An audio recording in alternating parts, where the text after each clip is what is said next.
To better understand our world, ourselves, and our future, this program is made possible by the people of Chevron. Chevron, giving thought to television.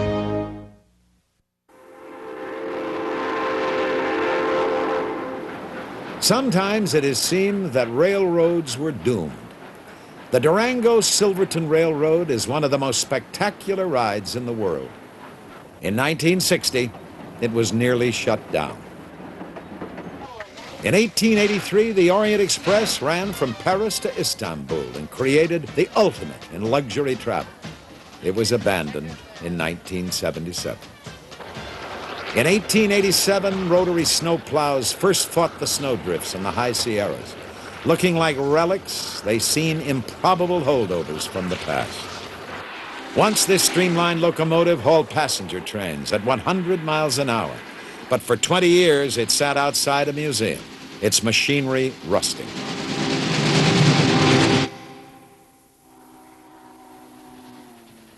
Yet today, these trains still run the rails. Now they evoke a more remote past, when trains first bridged the continent.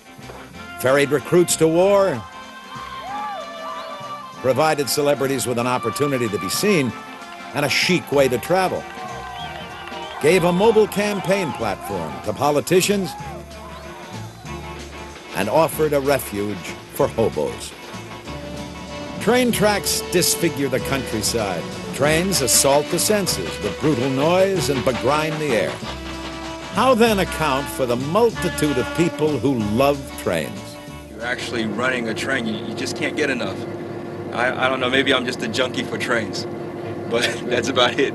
I bought a caboose back in the 50s because I was busy riding trains in the 50s, and suddenly I read in the paper one day where trains were going to go out, all passenger trains would be taken off. And I knew unless I got a piece of the train, I would never be able to ride on the train again, so that's when I bought my caboose and put it in my yard. There are grown men who ride toy steam trains at a mountain retreat. There are train buffs who choose to ride through South America's Andes on a baggage rack. There's a town in Iowa that honors hobos. And there are thousands of young people competing for the chance to engineer a train. These are people who hearken to the lonesome whistle blowing and the clickety-clack of wheels on rails. Theirs is a worldwide fraternity with no membership requirements beyond sharing in the love of trains.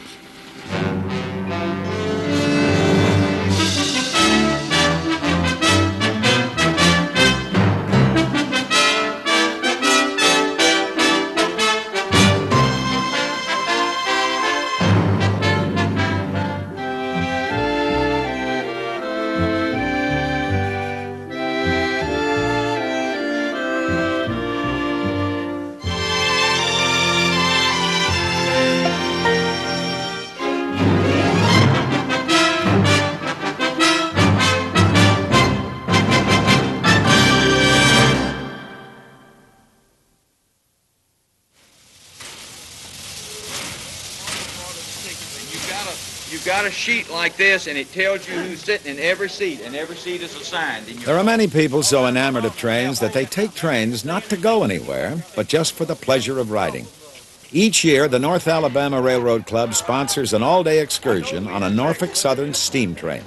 Seats are always sold out, and there's even competition for a chance to work on the engine. Bill Hayslip is a deputy sheriff, and he loves trains so much that he volunteers on his day off for the dirtiest job in railroading, apprentice fireman. I've studied steam engines just about all my life. I guess I was born about 30 or 40 years too late. There's something about a steam locomotive, railroads, it's just romantic. The steam engine kind of has its own personality. It's like a lady. You have to treat it just right. Well, it's just a page out of the past. Something I seen when I was a kid. Once you get used to anything, you always like to see it again.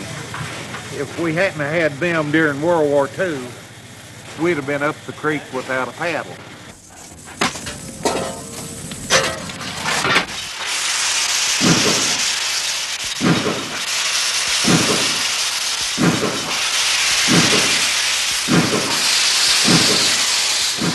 Steam engines evoke a special affection.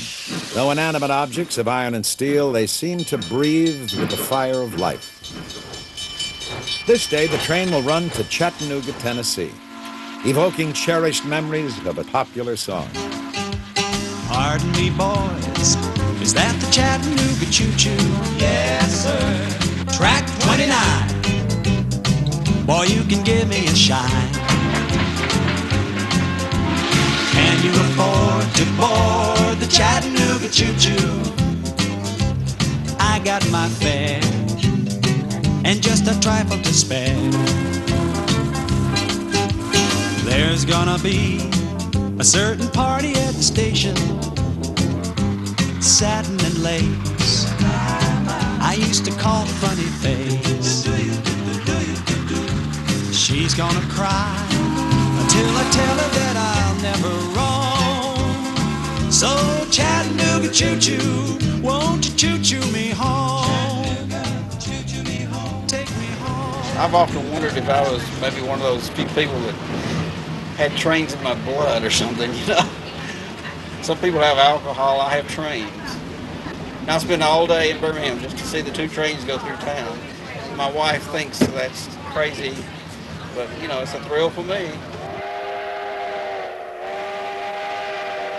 It's the most consoling, soothing, wonderful, inspiring type of music that you can ever hear. Well, I've been on trains all over the world, and I've watched them, I've seen this. It's sort of a indefinable love, I guess, but you find it from kings down to the common man. Partway through the trip, the train comes to a stop in an open field. Now begins the prized ritual of the steam train excursion. The train backs up, cameras are ready. And then a sweet symphony for every train buff's ear.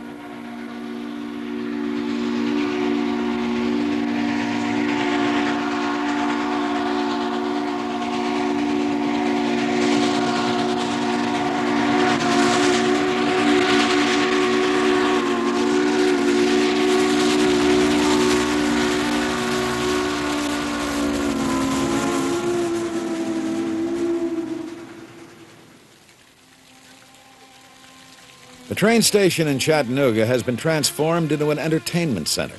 When the train returns to Huntsville, Dr. and Mrs. Loney Lindsay stay on in Chattanooga for dinner in a refurbished diner. They remember another train trip long ago. We got on the train in Tuscumbia, Alabama, and we went to Chattanooga. Went up to the courthouse. We got married. And that was 55 years ago, and we've had a very lovely marriage so far. And here 55 years later, we do that same stunt over again. The most popular rooms at the Choo Choo Hilton Hotel are old train cars, a nostalgic setting for recapturing fond memories.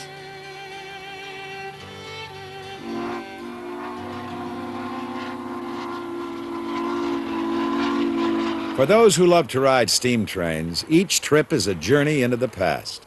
In the beginning, steam engines were at the center of the Industrial Revolution, which could not even begin until mankind learned one crucial trick: how to transform heat energy into motion. In the 1st century AD, the Greek scholar Harrow of Alexandria invented steam jet propulsion. Harrow's ingenious device remained a toy until 1712, when Thomas Newcomen developed the first successful steam engine. Newcomen's engine was used to pump water out of coal mines. 100 years passed before the first British-built steam locomotives took to the rails.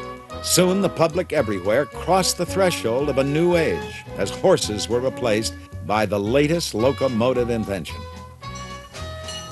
Today, these early engines can usually be seen only at museums, where they seem as distant as dinosaurs. The John Bull is the oldest operable steam engine in the world. To mark the 150th anniversary of its first American trial, the Smithsonian Institution brought it out for a run along the Chesapeake and Ohio Canal. People who love trains dressed up for the occasion and gathered from miles around. Many had never heard the hoot of a steam whistle or the screech of brakes.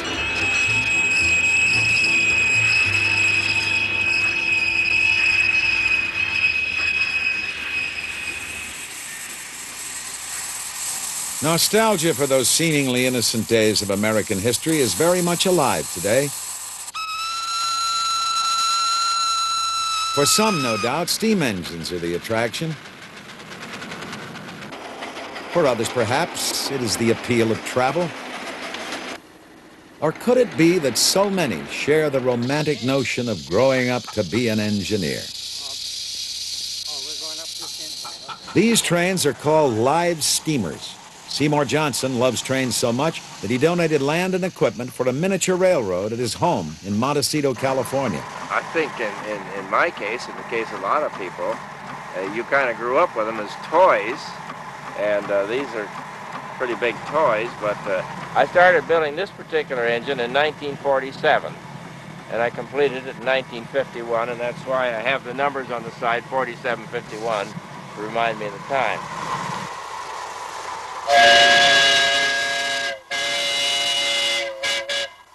Johnson and the local members of the Goleta Valley Railroad Club spent 17 years building their line. Today, they test their engines on more than a mile of track.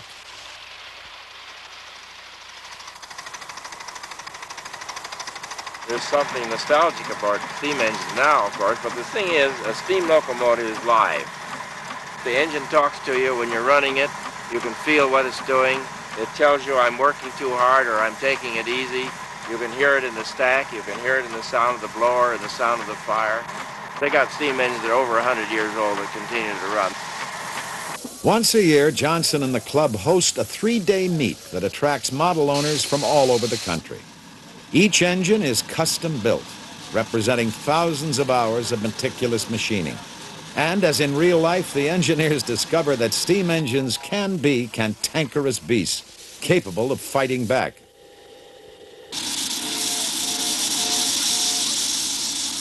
Well, this is a 2.5-inch scale, narrow gauge locomotive built to run on 7 1/2-inch track.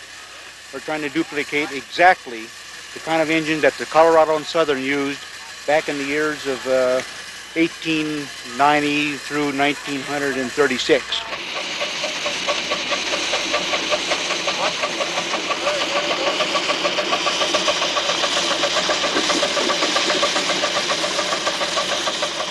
Hey, John, you want to push the daylight cars into the sidings? The most popular daily event is the grand tour of the line for families and friends. 3 engines are coupled. Together, they are pulling 6 tons of engines, cars, and passengers. We now have 14 cars. Mostly they're freight car type because people are way out of scale. This train is 1/8 full size, but people aren't. So if you put them in a passenger car, you can't put a roof on. But if you put them in a freight car, the sky's the limit. Many of those who build and enjoy riding live steamers can still recall the old days when steam engines ruled the rails. The halcyon days of steam and rail began after World War I. The big boy of the 1940s was driven by 4 pistons that powered 16 drive wheels. It was the largest steam engine ever built and could pull a train 5 miles long.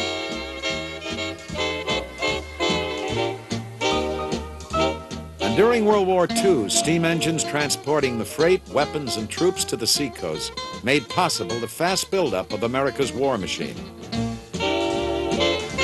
In the 1950s, steam gave way to diesel, and rail companies competing for passengers promoted streamliners as the chic way to travel.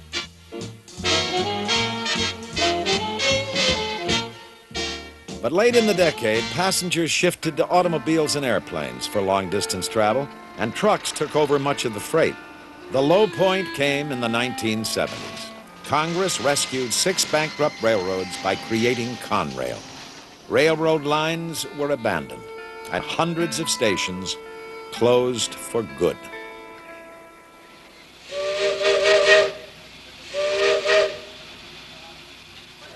Although Americans seem to lose interest in passenger train travel, some countries maintained their trains as national treasures. The narrow-gauge Guayaquil and Quito Railway in Ecuador plays a vital part in national life, and people here use the railroad like a party line. It even serves as a food market on wheels.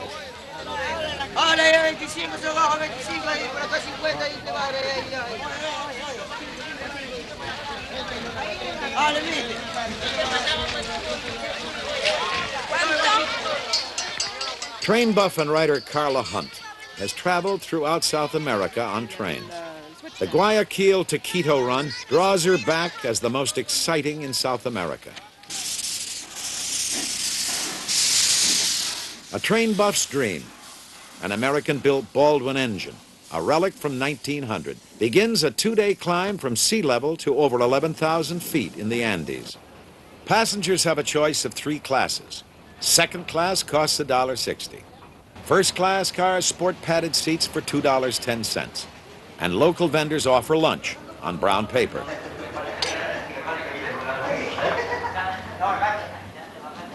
The affluent who ride deluxe get reserved seats and meal service.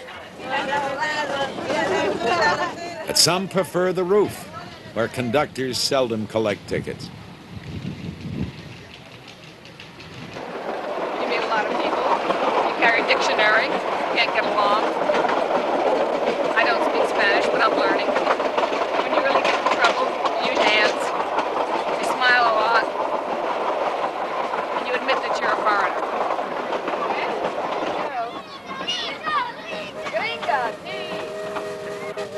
American engineers laid out the route in 1898. It took 10 years to cut the line from the sugarcane fields of the lowlands up over the Andes. When the train going up fails to meet the train coming down at the appointed siding, there's an unscheduled stop for a phone call to find out what happened to the other train. These trains, not only do they carry the people up and down, but they carry the mail. And every once in a while you see them with a medical prescription, a telex that might have come into Guayaquil but can't make it up between the two points. There's a telex facility out of Riobamba, but between here and Riobamba there's absolutely nothing. The trains coming from Riobamba have problem in Wigra. One of the wheels of the machine was falling down off the track. And now we are going with this train to help the other train to ride to Wigra. Ah, fantastico. Derailments are common, but the speeds are slow and the accidents usually minor. As a bonus, amateur supervisors get a chance to see how, with a minimum of equipment, a derailed car can be coaxed back onto its track.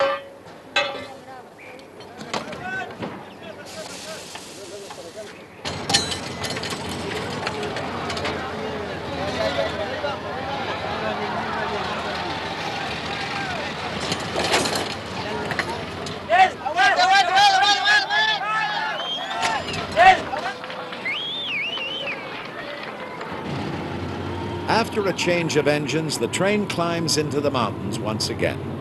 In the early days of the American West, railroad builders often resorted to zigzagging switchbacks to gain altitude. On this line, a famous switchback is still in use. The train has proceeded as far as it can up the valley. Now it switches to another track and backs up the side of Devil's Nose, giving passengers on the rear platform a front-end view.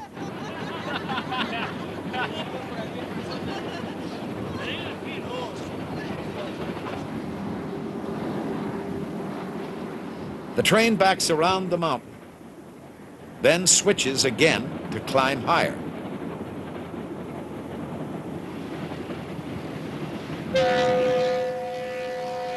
Going forward again, the train has climbed 300 vertical feet up the side of the mountain.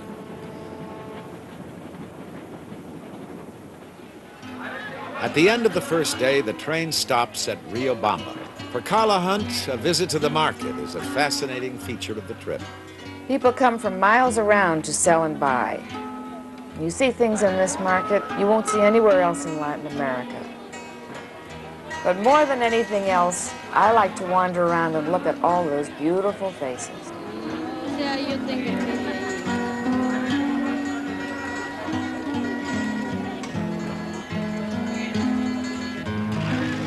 From Riobamba to Quito, the train is really a bus on rails. There are seats inside, but for hardy train buffs like Carla Hunt, there is a much more exciting vantage point. The place I like to ride is up on the luggage rack on top. That's the best sightseeing seat in South America. To go through the mountains and to climb over the two ranges of the Andes, to go through the beautiful upland villages, with all the wild changes of weather en route, there's nothing in the world like it. Clouds shroud the peaks of the Andes as the line climbs high through cuts in the mountains and then descends to Ecuador's capital, the Spanish colonial city of Quito, to bring to an end one of the world's most extraordinary train rides. In the United States, another spectacular train ride inspired one train buff to take dramatic action. The line from Durango to Silverton, Colorado was threatened with abandonment in 1960. Charles Bradshaw Jr., a Florida citrus grower, rescued it in 1981. Like many a town in the Old West, Durango was created by a railroad. The Denver and Rio Grande chose the site, laid out the streets, and sold lots around the depot.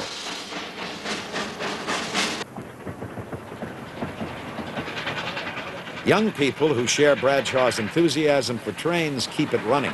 I love it. I really love it. I go home and tell my husband I learned all kinds of new things today. I would like to be an engineer very much. You have to go through all the training, which is pretty physical for a girl. And then you have to also be a fireman, which you shovel 6 tons of coal a day. And I wouldn't want to get out of my limit. I don't think that's right. My father, my grandfather, and my great-grandfather were all railroaders before me. They worked for the Rio Grande, not this particular branch. I'm the first one in the family to work for this branch of the railroad. But none of them were conductors.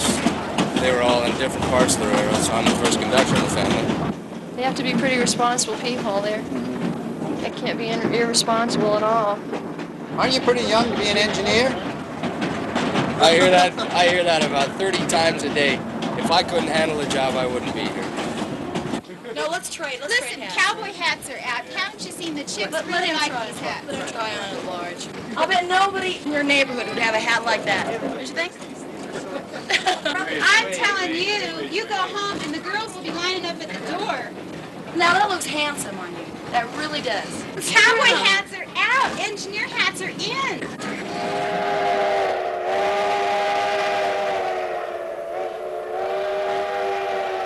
Silverton is only 45 miles from Durango, but to get there, the train must climb almost 3,000 feet. In the 1870s, huge discoveries of ore were made in the mountains surrounding Silverton. But there was no economical way to get the ore out. The railroad made the mines profitable. The ore is now removed by truck. The traffic has changed. But the town still prospers, mining tourist dollars.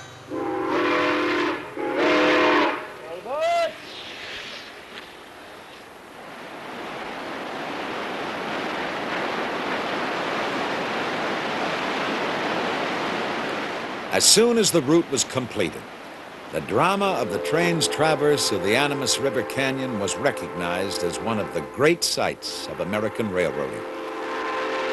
In the early 1880s, photographer William Henry Jackson lowered himself into the canyon to take this picture, published in Harper's Weekly magazine. Today's passengers can still enjoy the same spectacle. The ride is potentially just as dangerous now as it was then. A derailment could topple the cars 200 feet into the gorge.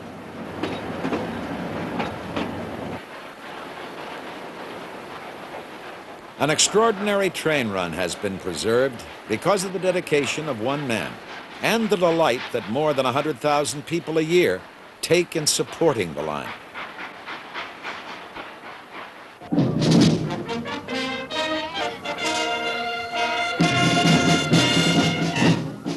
Boston has its marathon, New Orleans its Mardi Gras. Britt, Iowa honors hobos.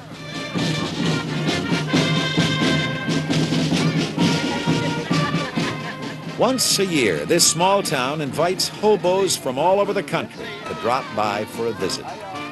The get-together largely attracts those who have retired from actively riding the rails and can now look back on their former ragtag wanderings with nostalgia. Hobos were not always so honored. Hoboing began during hard times after the Civil War, and in the Great Depression, the desperate once again took to the rails. Sometimes railroad police threw them off moving trains. Others jumped rather than face the reception they received when caught crossing state lines. If we are to protect the public of Southern California from the indigent transient class, they are coming here at this time not for the purpose of securing work, but for the purpose of living on relief, stealing, or begging. Where's your home? Chicago. You ride a freight all the way from Chicago? Yes, sir. Well, you can ride them back, too, or any way you can to get back. We're going to see you over the state line. Don't come back to California until you can come in like a man.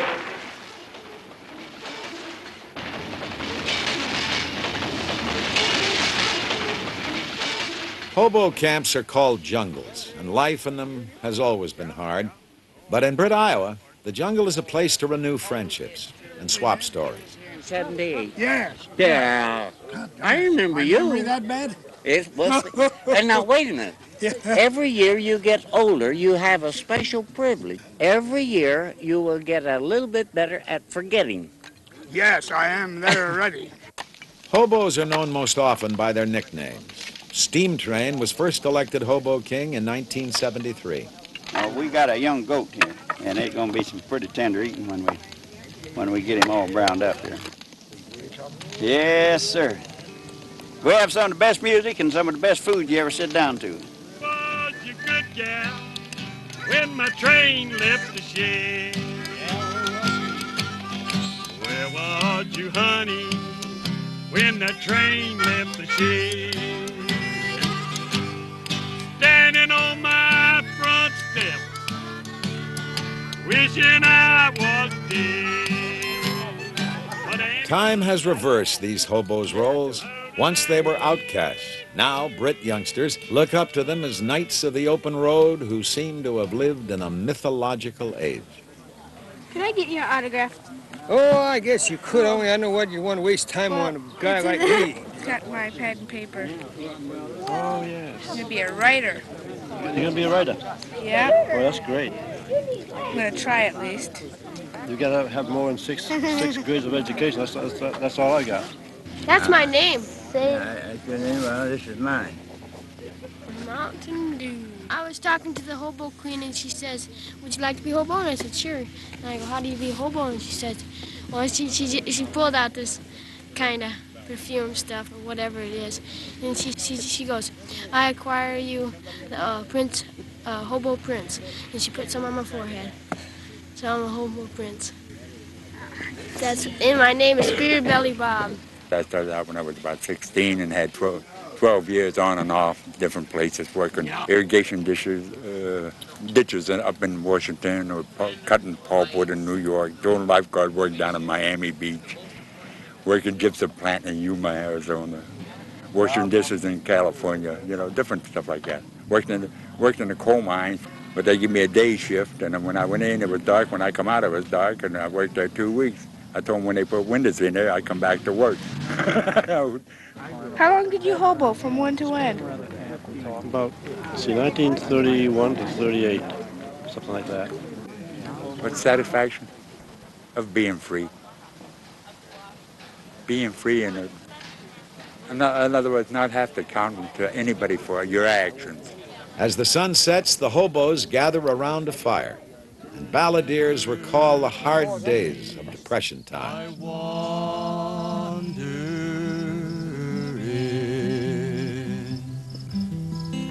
Ashes to ashes, dust unto dust. If the railroad doesn't get you, then the bread lines must. And it looks like I'm never gonna cease my wandering.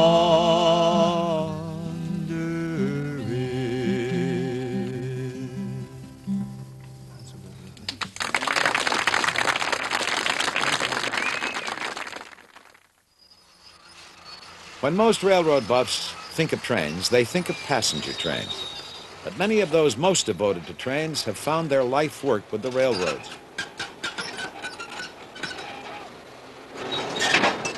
Whether they maintain the tracks or work on the trains themselves, the big business for them is freight, moving everything from coal to lettuce.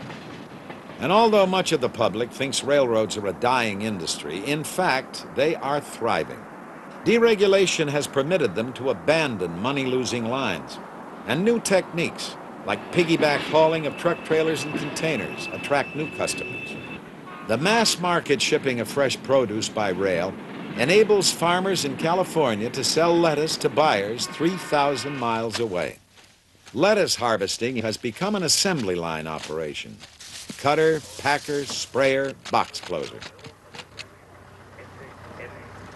Today's lettuce that we've got is probably the best we've had in about a week and a half. It's 54 to 55 pounds, absolutely clean. Derek Dridavanis is sales manager of the Admiral Packing Company in Salinas. He sells lettuce by the carload to buyers all over the country. Just call us back with that order, will you?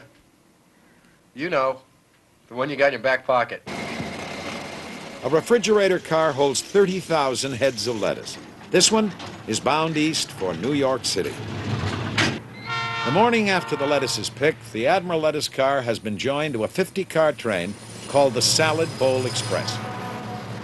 5 Southern Pacific engines are needed to pull the train over a 7,000-foot high pass in the Sierra Nevada mountains.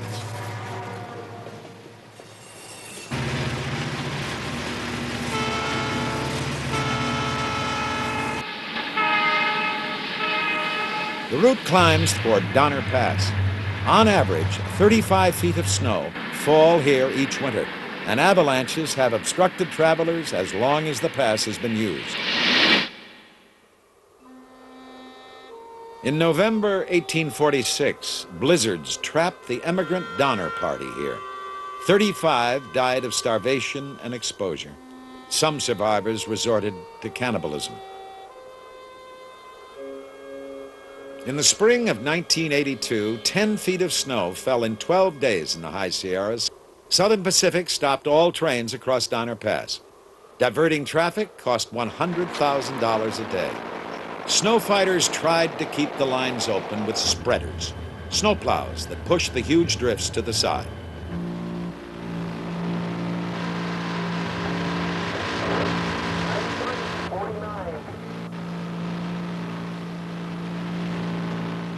But when the snow drifts too deep, spreaders stall, and the pushing wings collapse.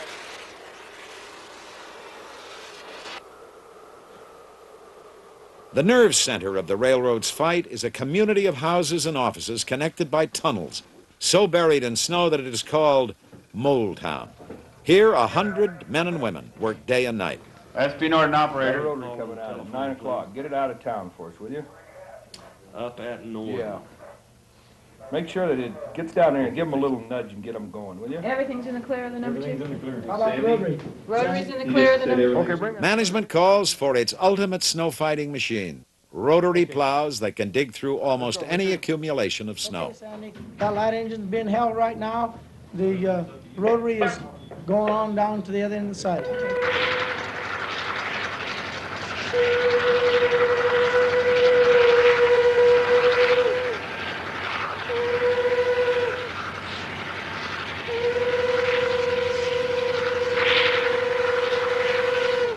Throwing 5 tons of snow a minute, 150 feet from the line.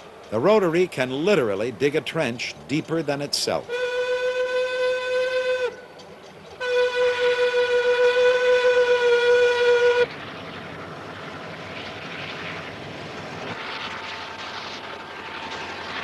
As one rotary chews toward the top of the pass from the west, another struggles up from the east.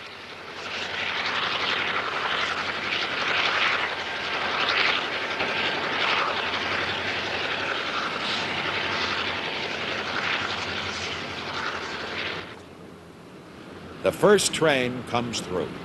Dedicated men with pride in their work have opened the line in only 5 days, and trains like the Salad Bowl Express can once again take the direct route to New York. Beyond the Sierras, the Salad Bowl Express drops into the desert, and a new crew takes over. On the long, straight runs, there's time for shared stories and for trainmen to enjoy the camaraderie which is part of the attraction they feel for their work. I don't think it's dawned on me yet that I've had a kid. Still in shock from it. Went in Sunday night, had it Monday morning. Last couple days been pretty busy for me. I was lucky. Generally, the railroad doesn't allow you to be in town. They keep you away from home quite often. So I was pretty lucky to be home when it happened. In 1950, I was on a high-speed perishable train, and a passenger train came out of a side track in front of us. We hit him head-on about 52 miles an hour. The engineer on the other train was killed. I'm very lucky to be here. Ain't that scared me?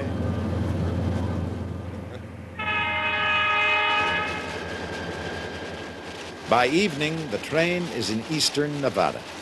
The next morning, now with a Union Pacific engine and crew, the Salad Bowl Express climbs toward the Continental Divide. Around a curve, Castle Rock, a well-known American landmark, comes into view. The famous photographer A.J. Russell captured this same scene when the Transcontinental Railroad was nearing completion. In 1867, it took 3 months to cross by wagon from the railheads on the Missouri River to the Pacific coast. The new rail line cut that time to less than a week. Irish immigrants living in railroad car dormitories built west. Chinese coolies built east. It was the most dramatic engineering accomplishment of the century. Gorges were spanned, mountains cut through or tunneled under. An army of workers fought summer heat and winter snow at a cost of uncounted lives. There were no movie cameras to record the great undertaking, but once movies were invented, filmmakers recreated the drama in classic film. John Ford's The Iron Horse and Cecil B. DeMille's Union Pacific. Crossing the mountains, the deserts and plains, fighting the heat, the cold and the rain. Summer to autumn, winter to spring. Bring 'em up, lay 'em down, make the hammers ring. Building a new road under the wheel, bind up the earth in iron and steel. Working east, working west, we're building our way on bad food, hard liquor, and $1 a day. It was a day of national celebration when the two lines met at Promontory, Utah. A.J. Russell recorded the scene in what is perhaps the most famous photograph in American history. And in 1924, when John Ford recreated the scene for his film, he based the action on the photograph, complete with a still photographer to pose the crowd.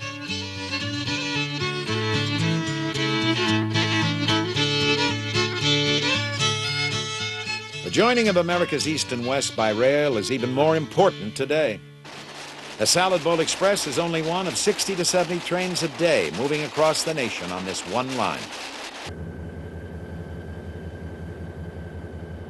Now, near the end of its second day, the Salad Bowl Express comes under the traffic control of dispatchers at North Platte, Nebraska. Here, 3 men per shift control every train on the 245 miles of track diagrammed on the walls. They decide which trains get priority on the lines. The Salad Bowl Express is rushed along. What kind of speed do you think you can make there now? If you get a 70-mile-an-hour train out behind 30-mile-an-hour trains, you have to start shuffling trains. If he gets by here, then I'll let that other eastbound go. But he's going around one train right in the process of it right now. Midnight. The Salad Bowl Express arrives at North Platte. Some cars will be sent south and eastward on other lines. Other cars will be added. The freight cars are pushed up a hump and separated. Gravity powers them down the slope. The tracks divide again and again.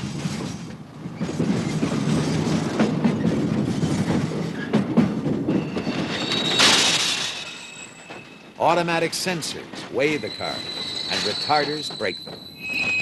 There are 221 miles of track in the yard, and as many as 5,000 freight cars at a time.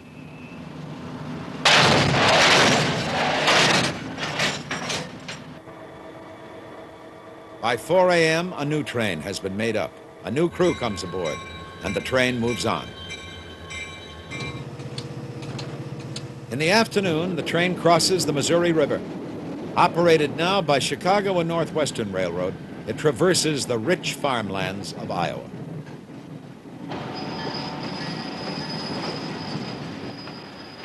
The next morning, the train is in Chicago.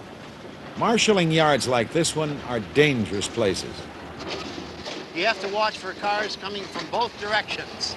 There could be debris sticking out of a car. Try not to get caught in a situation where you have trains moving at high speed in both directions on each side of you.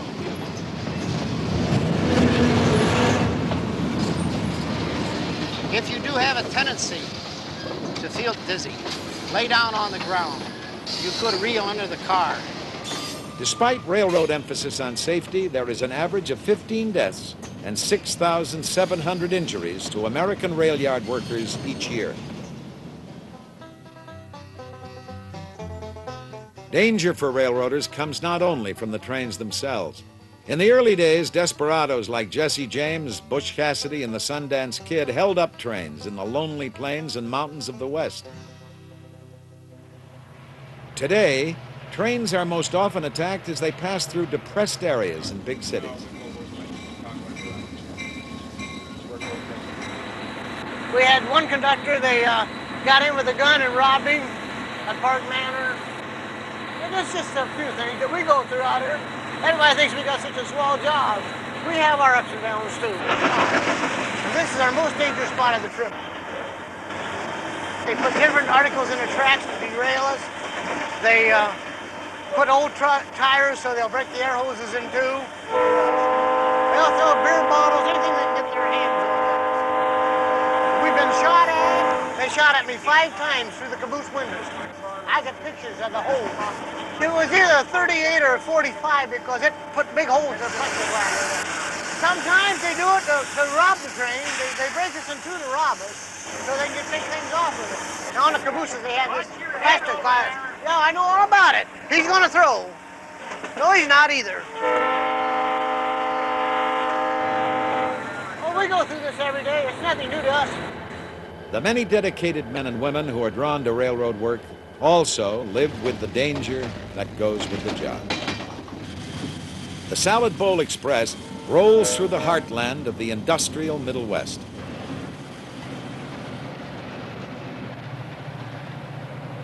On the 5th morning, the train parallels the Mohawk River. Now under Conrail control, it follows the same route taken in 1825 by the Erie Canal.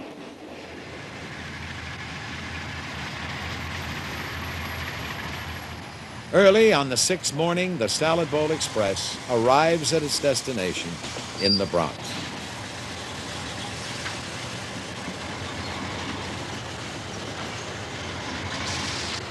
Oh, Mongo, Mongo, 1, 2, 3. I'm gonna climb the Mongo tree. Mongo, Mongo. 10 carloads of produce are unloaded at Hunts Point Terminal each day. A carload of lettuce from Salinas has been bought by the Armata family, wholesalers who in turn sell to markets and restaurants. Beautiful box of lettuce. And as my father would say, it talks to you. As soon as you open up the box. It has been 7 days since the lettuce was picked. It took 4 railroads and the involvement of 1,000 men and women to move it across the country. 500,000 people work for the railroads in the United States. In one sense, theirs is just a job, but it is an essential job. Moving the grain, steel, coal, automobiles, perishables, even the lettuce for a PTA luncheon in Baldwin, Long Island.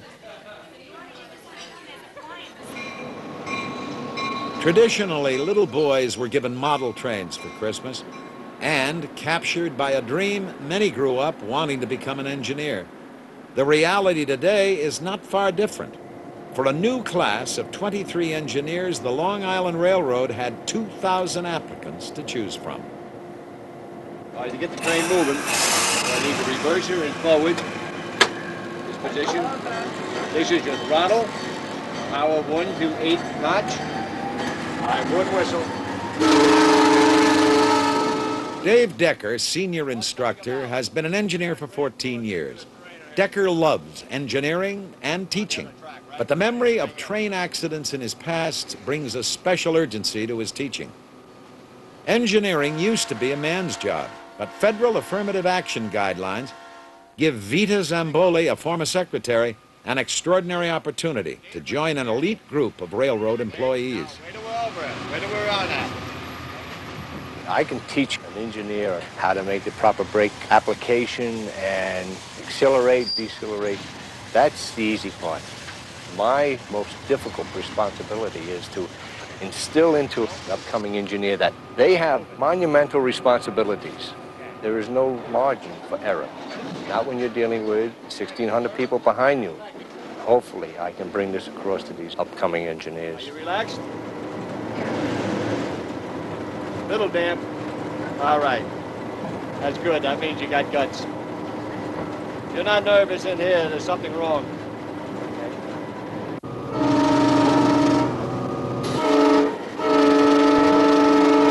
How do you feel?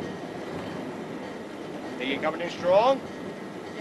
As she brings the train into a station, Vita must learn the right timing, how strongly to apply the brakes so as not to stop too soon or overrun the station. Okay. Now what you want to do is just bail off the last second. No, not this. Go ahead, bail it off. All right. Super.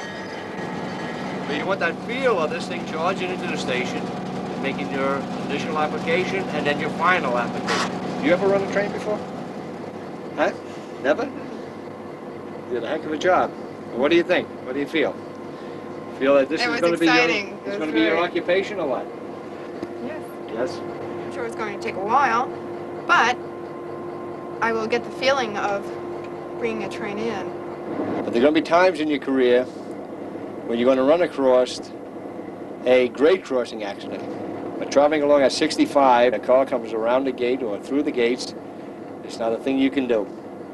You hope you give pre-warning or a warning whistle and a warning bell before you get to that crossing, or ample. You'll search your soul to know whether you did it or not. It's not just the glory of running over the road and say, I always wanted to be an engineer. Now I have that, is that you have to take that responsibility.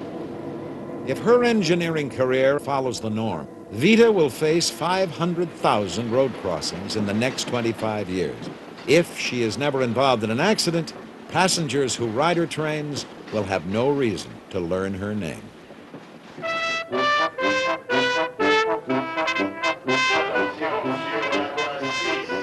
There are many great train rides around the world, but not one can match the aura of elegance, mystery, and romance surrounding the name Orient Express.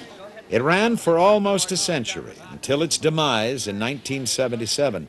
Now, two men have revived the historic run to Istanbul. Albert Glott bought the 1920s vintage cars and lovingly refurbished them. Sometimes, you have to do everything on the train. T.C. Swartz chartered the cars for those who could afford to recapture the glory of rail travel in its heyday. We could give them, and then how to surpass it. People's idea of luxury is a little bit different than maybe what it actually was. So what we're trying to do now is to give them more luxury than they had in the past, in fact, to make it the ultimate trip. I can't believe it. Oh, it's marvelous. There will be 98 passengers on this trip, each paying a modest $5,000 one way. I think the dogs are great. But they're taking with them. Yeah, but I can't see them sitting in the dining car. Some passengers, like actor Hal Linden and his wife, stage an arrival in the grand tradition, harking back to the aura of a princely trip.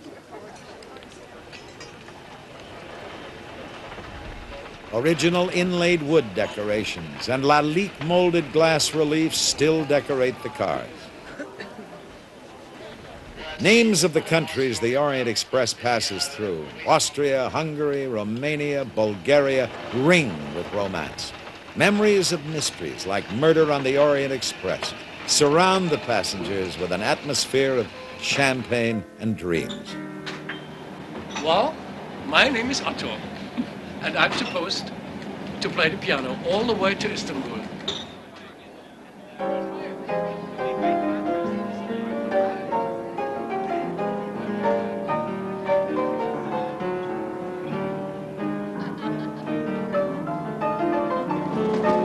Seems like everything that's wonderful about the world is going away, and the trains are one of those things.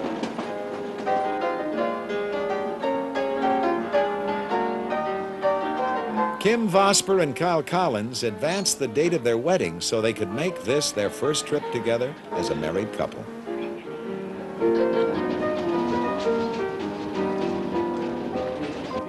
For bourgeois travelers, meals in an aristocratic French style. The ultimate temptation for those who count calories.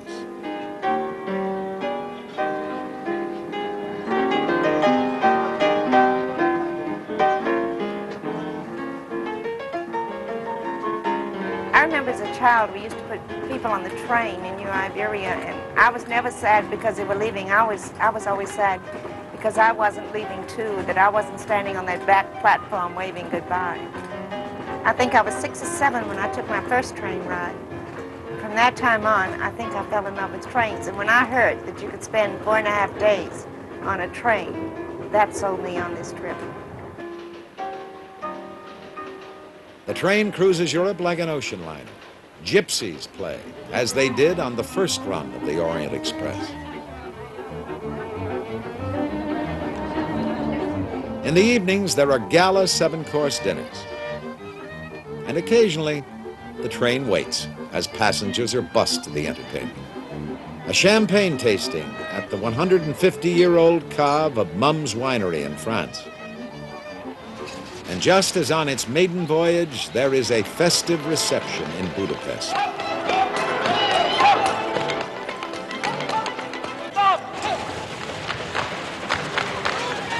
On the first trip, no passengers in the Orient Express dined at the hunting lodge of the Sultan.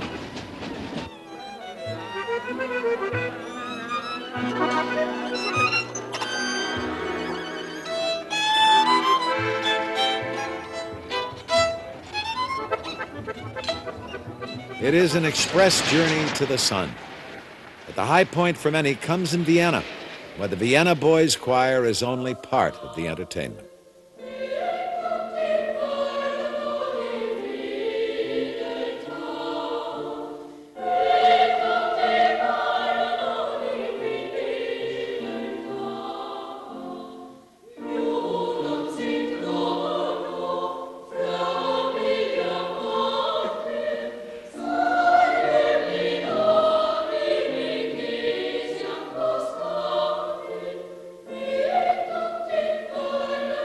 Protocol prevented the Austrian royal family from receiving plebeian passengers of the first Orient Express.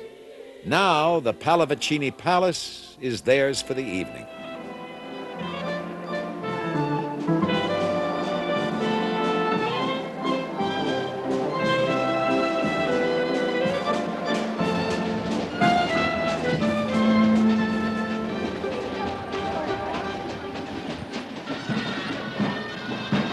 And finally, the end of the line, Istanbul, Turkey, where passengers get the red carpet treatment, Oriental style.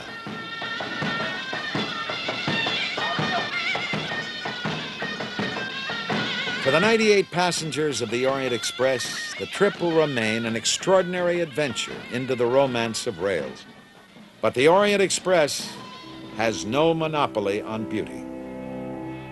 There are grand adventures for everyone in a rediscovery of travel by train.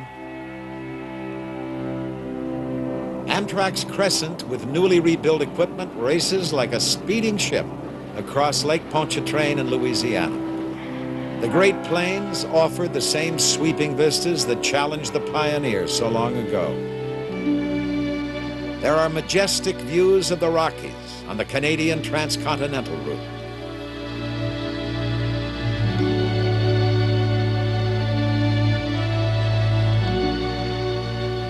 San Diegan is a beachcomber from Los Angeles to San Diego. In the future, new trains traveling 160 miles an hour are planned for the run between Los Angeles and San Diego. And that is only the beginning.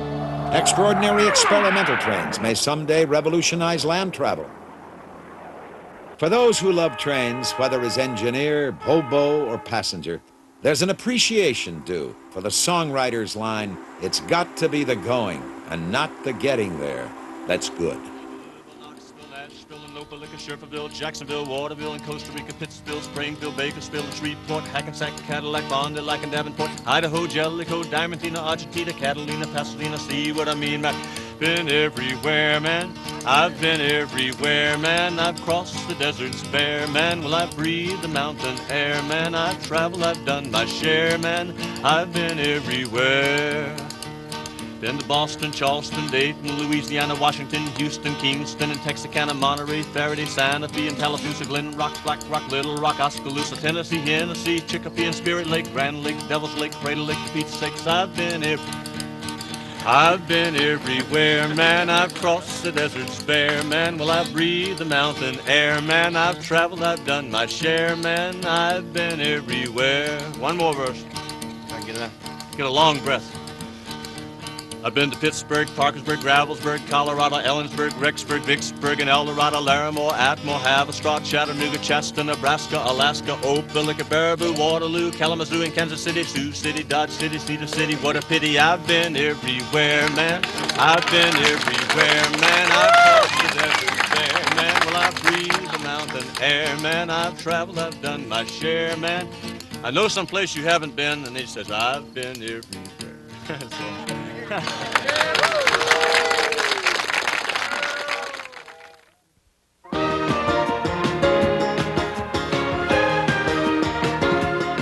We hope you have enjoyed this presentation from the National Geographic Video Library.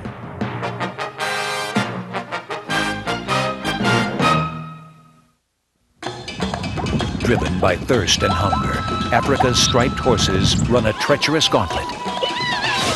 For 300 miles, zebras race through a spectacular but sinister landscape. Caught in an ancient dance of struggle and survival. Witness the wonder of creation. The battle for dominance. And the grassland's oldest and newest dangers. National Geographic takes you on an extraordinary journey with Zebra, Patterns in the Grass. Count 3, go, in 2. Between 1968 and 1972, 24 men left the Earth and journeyed to the moon.